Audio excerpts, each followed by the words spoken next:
Ce fait s'est illustré notamment au cours de l'épineux débat concernant la possibilité offerte aux centres privés de recueillir et de conserver des gamètes Voilà, si jamais ça un c'est le centre marché public ou concurrentiel. privé à but non lucratif manquait dans un département.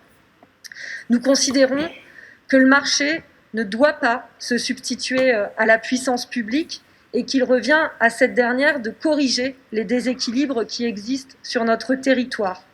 Nous considérons que c'est l'honneur de notre système social d'accompagner les futurs parents dans leurs projets, et ce, quelles que soient leurs origines sociales ou leur lieu d'habitation. Et nous savons toutes ici combien, quand ces origines sont modestes, quand les déserts médicaux s'agrandissent, nous savons combien cela compte d'abord dans l'accès tout simplement à un gynécologue ou pour faire reconnaître son infertilité. Oui, mais euh, tous les autres cas n'ont pas besoin d'aller chez un médecin. Donc, le désert médical, si tout le monde veut aller faire des FIV pour faire un enfant, effectivement, le désert médical va être de plus en plus grand, alors que en fait, la puissance publique peut tout à fait organiser des mises en relation de personnes qui souhaitent avoir des enfants, mais qui vivent pas ensemble, puisque nous vivons de plus en plus isolés.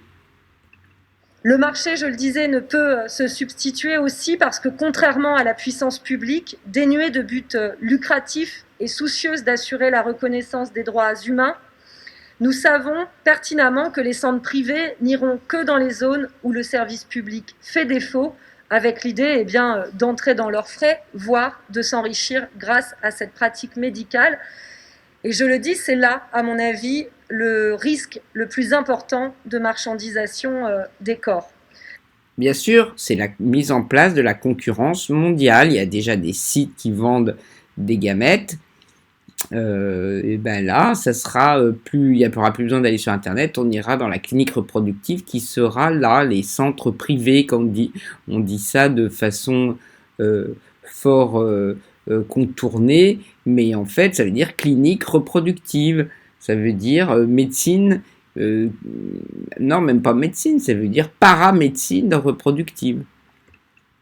Doit-on se résoudre à accepter que l'assistance médicale à la procréation demeure disponible dans peu d'endroits pour des personnes qui auraient été correctement informées et qui, à terme, devront avoir les moyens financiers pour le faire? C'est sûr, ça coûte quand même moins cher d'avoir un rapport sexuel, je me permets.